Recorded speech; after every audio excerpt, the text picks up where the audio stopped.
Welcome to My Spoonie Sisters, featuring stories from special guests dedicated to empowering those with chronic illness. Our goal? To connect people and provide the support and tools they need to live a better life. For those with chronic illness, our energy levels just fade faster. We must be more purposeful with the spoons allotted to us. So grab your coffee or tea, sister, and tune in as My Spoonie Sisters share stories of living with chronic illness. My Spoonie Sisters, it's your host, Gracefully Jen, and as usual, I am so excited. I have an incredible guest with us today. Hi, Elizabeth. How are you today? Hello, I'm doing great. So excited to be here today. I'm so happy to have you here. You reached out to me through email and I looked over your website and oh my gosh, you're incredible. I'm so happy to have you here. Do you mind giving us a little bit of introduction to you and your diagnosis story? Yeah, well, where to start? It's quite the story. I was diagnosed at 5 years old with lupus. It was a thankfully semi-quick diagnosis. It started off with me, kind of losing my hair, having rashes all over my face. And my mom, the first thing she noticed actually was that I was feeling super exhausted and just was not acting like my usual excited 5-year-old self. So she took me to the hospital to get some blood work done. And the blood work was a mess. And the doctors were like, yeah, I don't think you're leaving today. We're gonna hospitalize you. But they were still not sure what it was. So 5 weeks after, we finally got a diagnosis of lupus after hearing horrific other kind of diagnosis. I mean, lupus is not so great either, but better than the other options they were telling my parents at the time. Once they diagnosed me with the lupus, they put me on the medication. I immediately started getting better, the steroids and the typical treatments. And and then it's just been a journey of kind of living with that for basically my entire life, trying different. Interrupt you for just a moment. And you said this started when you were 5 years old. Yes. And so to lose your hair at 5 years old, how did you handle that? Yeah. Well, I have to be honest, I think because I was so young, I don't remember much of it. And my mom said I was honestly sleeping through most of those 5 weeks because I was so weak and tired and ill, and medicated and all the things. So I don't remember much of it. I have flashes from it, but my mom said it was pretty sad and devastating to just see clumps of my hair falling out and I'm just a small kid in the bed practically not speak. She's like I could barely manage to even open my eyes and nod to say yes to things. So I honestly thankfully was able to overcome all of that. I obviously have my hair back. I have a very loving family, very supportive. They've made lots of sacrifices to get me to this point. Great family, friends support. My mom always also said that I was very tenacious as a child and very determined. So I think that was a big part of it too. My mindset and just focused on getting better. And I have to say, once I got diagnosed, I was very lucky to have a really great rheumatology team growing up, who really did take into consideration how I was feeling. Sometimes they'd be like, oh, you're fine. But then I'd be like, no, so I know my body, something is up. And they would actually genuinely listen to that and do more testing or whatever was needed. So I think all those things really helped me to get to the point where I'm at today. So I have to say I'm really quite lucky. That's incredible. How do you feel that your treatment care plan has changed over the last 20 years? Yeah. Well, growing up, I would say, and the rheumatologist told us this, that, well, lupus is really quite rare in children. And they find that in children, lupus tends to be a little bit more erratic and more intense, but that as you get older, it kind of mellows out and stabilizes a bit. Again, it affects everyone differently. And so growing up, it was I was in the hospital a lot, either with complications from being immunosuppressed, having random infections and things like that. But also just other treatments that I needed to get when the steroids weren't working. But I would say now I'm very stable. And my treatment plan is, I'm still on medication. My goal is to really just get to a point where I don't need that anymore. But, it's a slow, gradual process working with my body and my doctors. And so no more hospitalizations, at least anytime the last few years. Just, manageable, just taking a few medications, low doses, and really focusing on lifestyle. So how many medications are you currently on? if you don't mind us Yeah. So right asking? now, I'm only on three right now. When I first started, my mom said it was handfuls of medications. Throughout the years, some would drop, some would get added. Was again a couple of like IV transfusion type ones that needed to happen as well throughout the years to stabilize. But yeah, right now I'm down to 3 in very low doses. So I'm very, very excited and happy about that. What are the side effects like? Well, right now, because I'm in such low doses, I would say I'm not really struggling with too many side effects. But growing up, especially everybody knows the horrific side effects of prednisone. My dear old friend there. I really struggled a lot with moon face, the swelling, the body swelling. It feels like I'm hungry all the time. And this sense of like anxiety inside, it makes you feel like stressed out and stuff like that. And then, the longer term effects that you hopefully never get, like, they can cause like cancer and other terrible side effects. So thankfully, knock on wood, I haven't dealt with those extra side effects, but yeah, definitely was a struggle. I almost feel like we should nickname the prednisone effect and call it the Marshmallow Man effect, because it makes us feel Yeah, like that marshmallow guy off of Ghostbusters. I don't know. Anyway, I agree. Definitely. I don't know why that random thought popped into my head, but I was like, oh, we should just nickname that. Looking back, Accurate. is there anything you wish you had known at the beginning of your journey? I mean, Mm. granted, you were young, but still. No, there's a lot of from what I know now, I would say that I have control over my health. I think for a long time I felt like my health was not in control and I didn't have control over it. And there was a little bit of like wondering when the next flare was going to happen and having to be super careful all the time and just really not being able to do certain things growing up because, well, you have to watch out the lupus. You don't want it to flare. So I would say I really feel in control of my health now. And I know how to manage my, listen to my body, be in touch with it and honestly trust it. And so I would want to tell my younger self that this is possible and that I do have full control over my health. Yeah. Is there anyone else in your family that has lupus or any other autoimmune? No one else has been diagnosed with lupus itself, but there is definitely autoimmune like symptoms in other members of my family or other autoimmune diseases that have been diagnosed. So it definitely is a trend in my family, but no one else with lupus. So next I want to ask you about your Spoonie toolkit. What are the top Mm-hmm. 5 things that are important to you? Yes. Okay. There's a lot of things I do, but let me see top 5. I would say the first one is working on my mindset and my general energy. So I'm huge on meditating in the morning or doing some kind of mindfulness practice, whether that's, and it depends on what I feel like that day, like meditation, breath work. I really like somatic practices as well. I would say movement is another huge one for me. Mm-hmm. I meet myself where I'm at every day. I have to say I'm at a really strong place right now. I can actively follow like a fitness routine and feel strong in it. But some days I'm not up to it and that's okay. So I meet myself where I'm at, but movement is a big one. It really changes my mood when I do that. I would say really prioritizing downtime. Like I actively schedule that into my week and I make sure that nothing else takes over that time. And I make sure that it's time alone with myself to just decompress, and socializing is important too. And I make sure to have time for that, but that recharges you in a different way. But making sure I have that rest for myself is really important to me feeling really good. Let's see. I would say nutrition is another huge one. I take really careful watch of my nutrition. That's not to say, I don't indulge and enjoy because that's important too for the emotional side, but I have learned a lot of things about what works for my body nutrition wise. And so I'm very conscious without feeling stressed out about it. I've really come to a place about that to enjoy my food and not be stressed out about it and watch it. And I would say the last thing would be to not take things so seriously.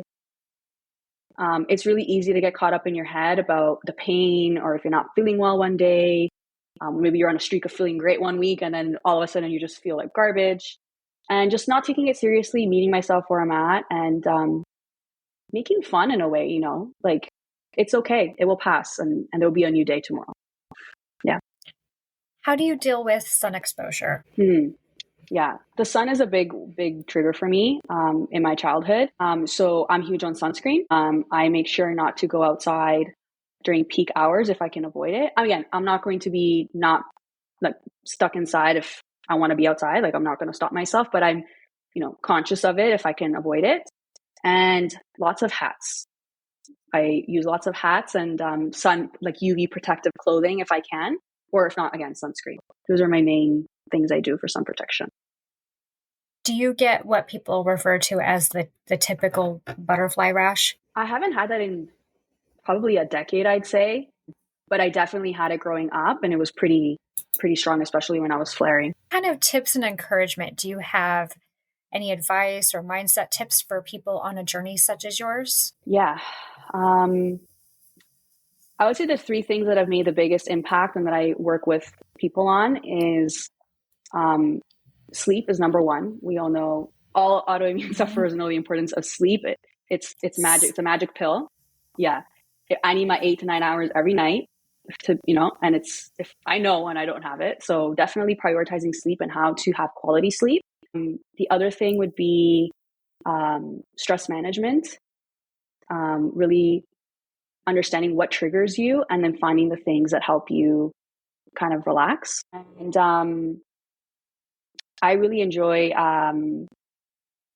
working on mindset again. I mentioned that again, before, but it's such a critical piece to all of this and sticking to a routine that works for you. Absolutely. So, staying positive, how do you maintain that positive outlook despite your challenges that you face? And how do you strive to live your best life? Yeah. It's taken a little bit of trial and error, and I think everyone has to find what works for them. But for me, I really like to use gratitude as a tool to help me stay positive and to focus when I'm not feeling well or something isn't going right, to focus in that moment on the littlest thing that might be going well. It's like, okay, if I have pain all over my body, is there one spot on my body where I don't have pain or that feels good? And focusing on that and then expanding on that. It's like, okay, is there another spot that maybe doesn't feel so bad? Maybe I am grateful because I have the time to rest today and I don't have to stress about that. I don't have other responsibilities. I can take that time for myself. So really focusing on what is going well and doing gratitude every day, I think is a really key piece. Do you have any resources that you recommend? Let's see. I find actually the materials on the lupus associations really helpful for getting started. I myself have a energy reset starter kit that I offer up to people I work with that has 8 tips for people to work, incorporate into their lives to help them boost their energy and reduce their pain. It has a diagnostic quiz and then like a healthy habit tracker that helps them keep track of incorporating that.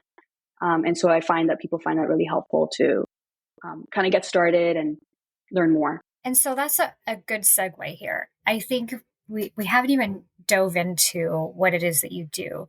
So you are a certified integrative nutrition health coach. You Mm-hmm. are you are certified in detox your life course at Institute of Integrative Nutrition and a graduate of the Health Professional Academy. Do you mind telling us a little bit about all that? Yeah. Well, that all started a few years ago. Over the years, as I've been trying to figure out, what works for me and other alternative options to managing the lupus that was not necessarily Western medicine. So, this kind of East meets West situation was what I was interested in. I tried everything. I've tried different diets. I've tried all the protocols you could think of, all the herbs and supplements, everything. And I eventually stumbled upon functional medicine and this idea of getting to the root cause of disease, not just treating the symptoms. And I was obsessed. I learned everything I could about it. And that led me to studying at the Institute for Integrative Nutrition and getting my coaching certification. And I've just spent years studying on like what works, experimenting on myself and finding those routines and working with other people on that. So, that's kind of where I've ended up with that. And I've, had really great results from doing that.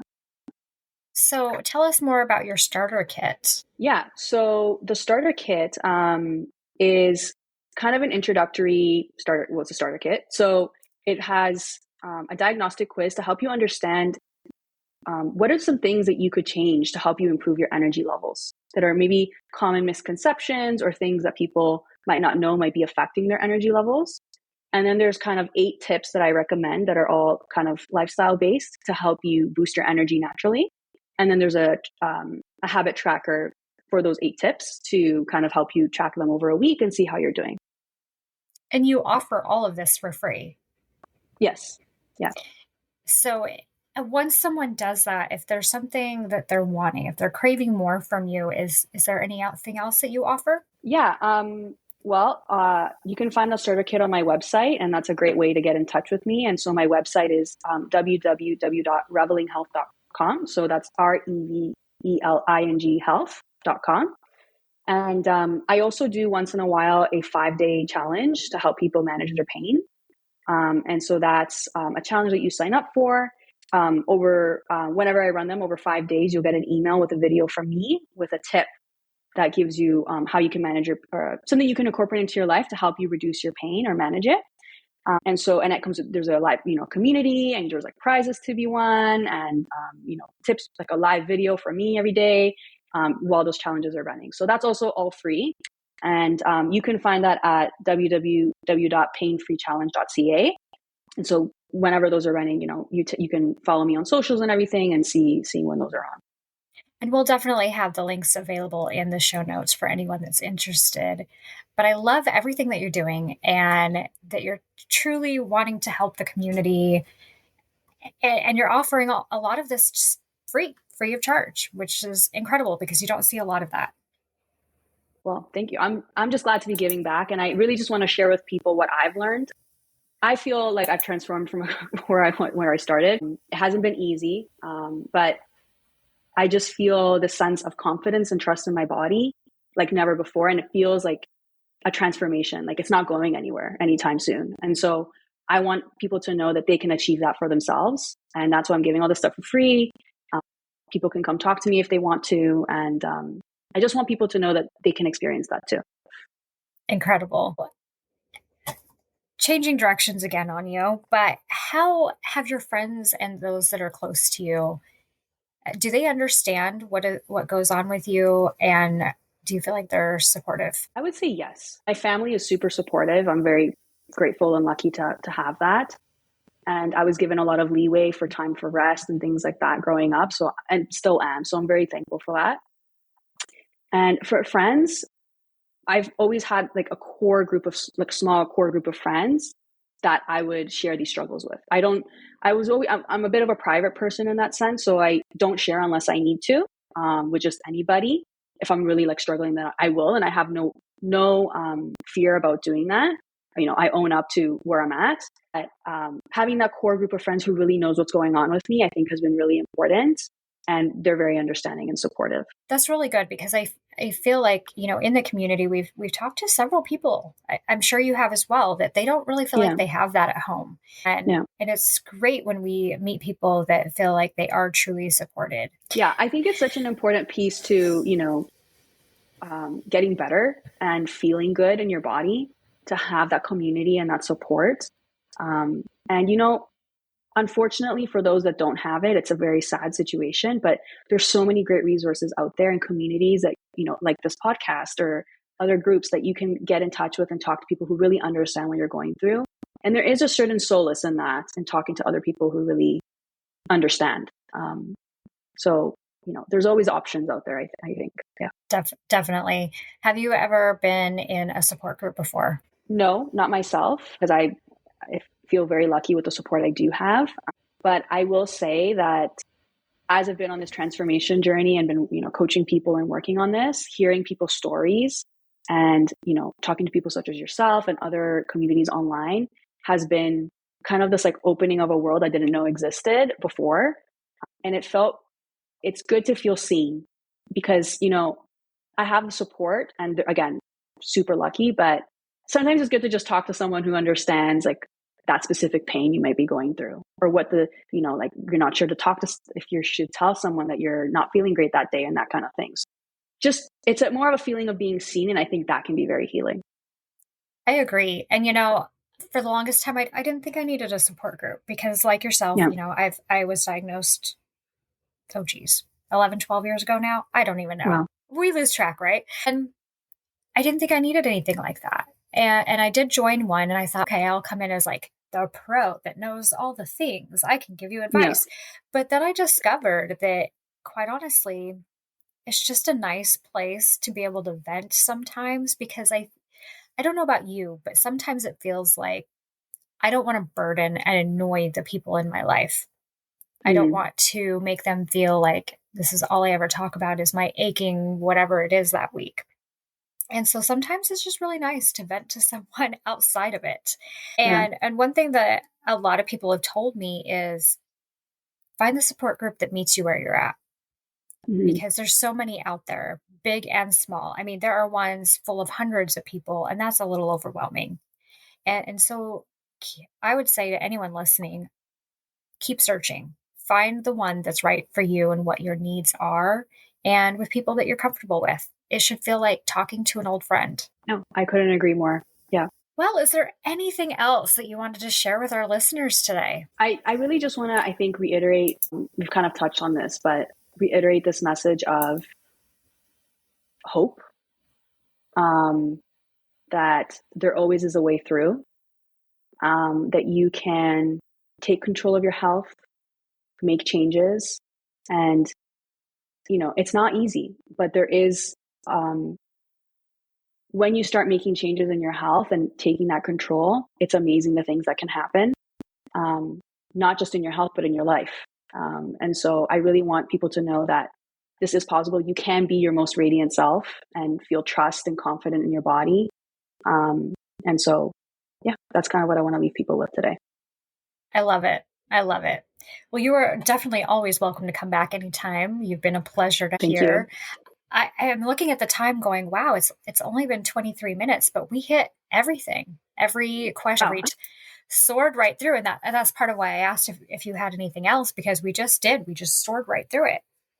But you've been a pleasure to have on here. And I want everyone to go check her out. I will have it in the show notes. But this is Elizabeth. I'm going to butcher your last name. Do you want to say it for me?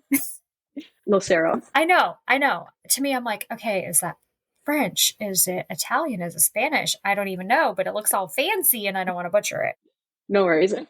It's Italian for anybody who's wondering. Well, I love it. Well, yeah. Until next time, my Spoonie sisters, go find Elizabeth. You can find her on Instagram. I'm sure you have other socials as well. And like I said, we'll have everything in the show notes. So until next time, don't forget your spoon.